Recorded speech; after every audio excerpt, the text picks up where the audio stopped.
Welcome back to Hike, Heal, and Hustle, the podcast where Black women root into wellness through movement, mindset, and money. I'm your host, Randi Black. Excuse me. And today's episode is personal because we're talking about something sacred, something that will either free you or weigh you down.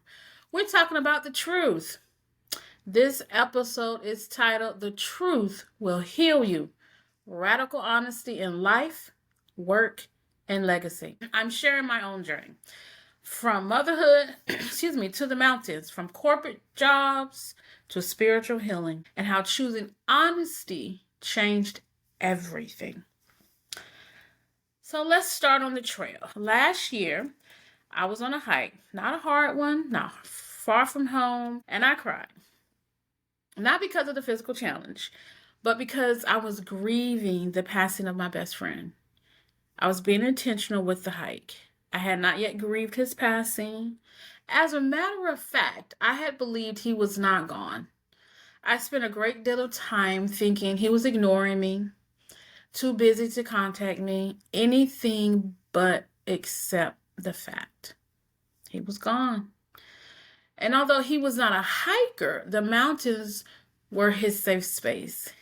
He would talk enthusiastically about taking his bike to the mountains and how freeing it was for him. Now, I was worried about him riding his bike, especially on the winding roads of the North Georgia mountains. He even told me a story about being on a ride in the mountains and he had an accident. Now, I knew he would be safe, but the dangers of riding was still a concern for me. But that's what he liked to do. I decided the best way to heal from grief was to hike in a place where he enjoyed. I booked a room at Unicorn State Park. I wanted a cottage or a cabin, but it was a holiday weekend and the only available place to stay was the park. It was a lodge-like hotel. I left work that Friday and headed alone for a weekend of tears and hiking. My goal was to be at peace in the forest, capturing as many waterfalls as possible, and remembering a good friend. On my way to the hotel, in the car, the tears started. I conveniently played a playlist he knew all too well. Allowing my tears to flow, I knew the weekend would be emotional. Now, my first hike was the next day. It was no different. I didn't try to hold it in. I let the tears fall. And in that moment, I understood something. Nature doesn't require you to be strong. It just holds you. The trees don't judge me. The wind didn't need an explanation. It was just me, my grief, and the truth. That trail became a sanctuary, not just because I was outdoors, but because I was honest. I knew he was gone. I needed to accept it. No more wild stories to make me feel better. Just truth. He was gone. Sometimes the only place you can fully feel truth is in nature, at least for me. And I want to remind you, it's okay to cry in public. It's okay to be raw in quiet spaces. Healing doesn't need an audience. It just needs your honesty. Now, we're going to move on to heal. And woo, this one is close. I used to believe that in order to be seen, I had to be perfect, especially as a Black woman. Single mom, working hard, showing up every day. I thought, if I mess up, they'll say, see, she's not worthy. So I overcompensated. I smiled when I was hurting, worked overtime, 2, sometimes 3 jobs, up early, stayed late. I volunteered for everything. But here's what perfectionism really is. A fear of rejection, dressed up as high standards. A mask that hides our humanity. I've learned to stop apologizing for being tired. I've learned to say no without a novel of excuses. Actually, without any excuses. I just say no. They'll either accept it or not. My response doesn't change, and I don't say more. And I've learned that honesty is enough. Your truth is enough. It doesn't need to be cleaned up or softened, and it definitely doesn't need to be perfect. Let's talk about work and truth and how those two things often clash. Last year, I left a job where I endured microaggressions, coded language, and straight up racist behavior. There were conversations about why, as a white male, he felt using the N-word should go unchecked. His mother looking me in my eyes and saying how much she hated DEI. Me being the target of that conversation. Me being the only minority in the company. Me being the only person she said this to. The stereotypes. The excusing clients' racist behaviors. A white female co-worker once asked me not to hit her. I had done nothing. There was no conversation, just two women in the same space. She was busy doing her job, me doing the same. So I was using the available desk in her office because the space that was designated for me was not available. Because the owner's son decided he liked the desk that was assigned to me more than the office he claimed he wanted. Anyway, so I returned to the desk from the copy room, and out of nowhere, this woman says, "Please don't hit me." I was shocked. And when I asked why she thought I would, she had no answer. She just giggled as if this was a joke. A joke that I wasn't in on.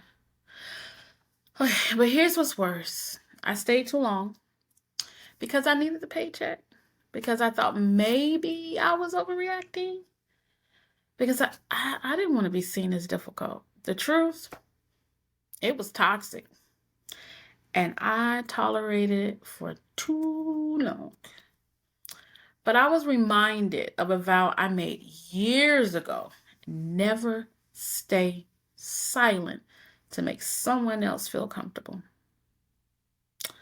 And that truth, that fierce clarity, has always protected me in every opportunity. Even as a single mom, I told my employers the truth. When I needed time for my daughters, I said it. I didn't pretend it was a doctor's appointment or that they were sick. I said, my child needs me. And because I was consistent and honest, they respected me. I built trust with truth. My supervisors would come to me for honest answers, saying, "I know you're going to tell me the truth." And they were correct. See, I see no reason to lie. I accept whatever happens when I tell the truth, even when others do not. Here's the hardest part of all, family. When my family had a fire, I knew the truth would be challenged. So I took pictures of the damage because I knew my siblings would accuse me of exaggerating. And they did.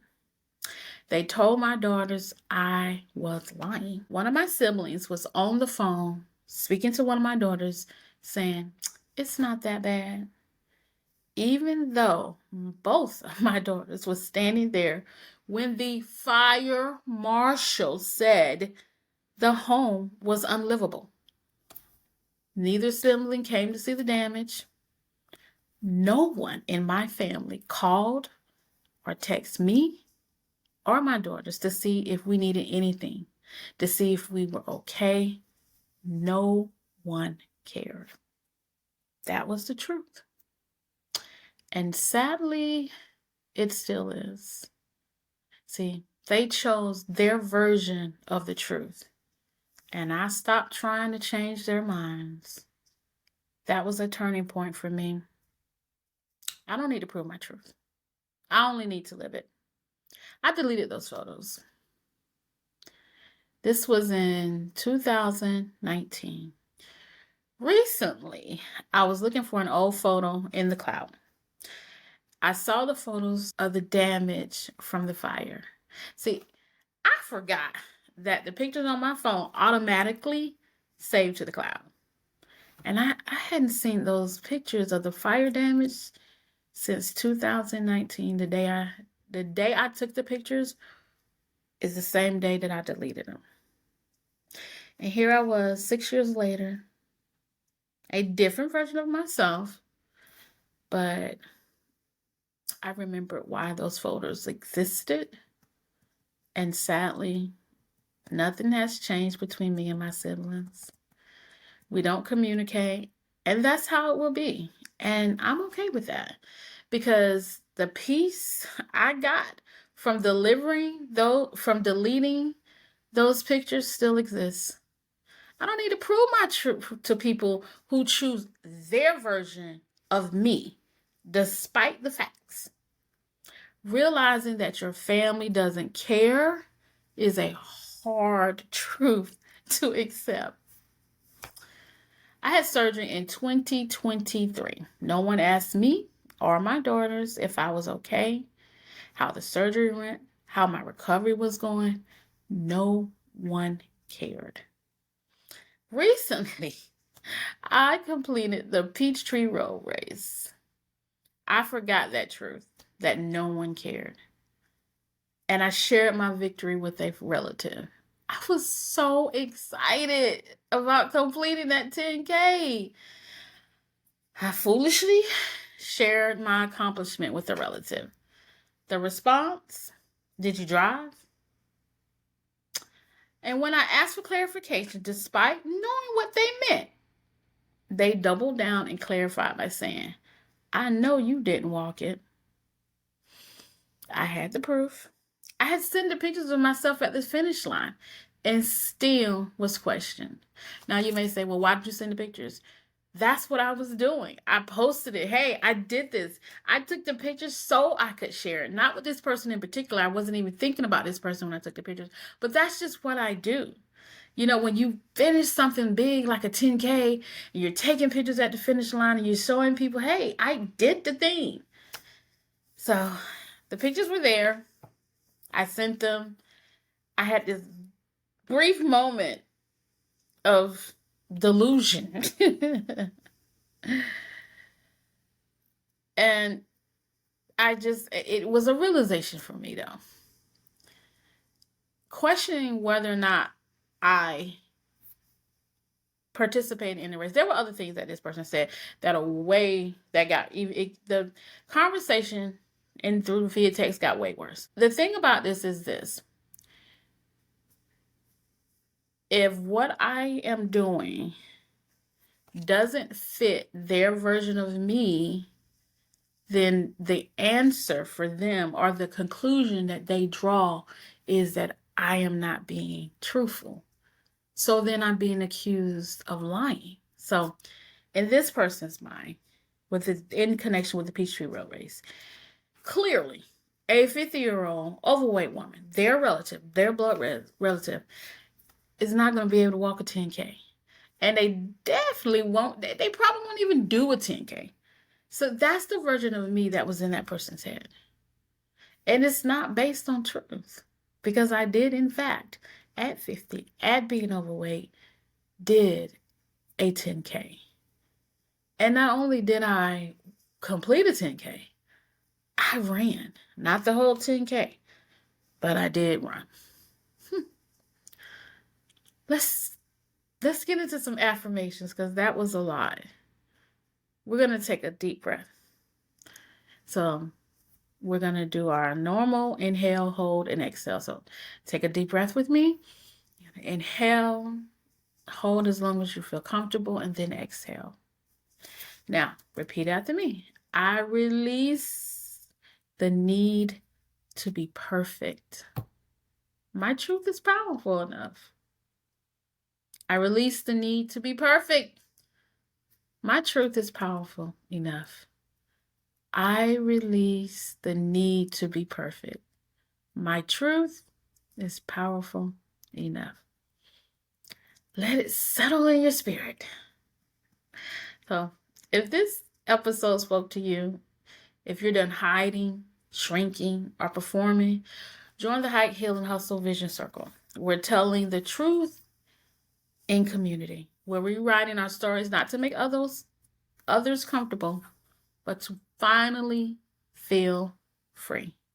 DM me, check the show notes, or visit Hike, Heal, Hustle on Instagram. If this episode moved you, share it. Text it to a friend. Leave a review.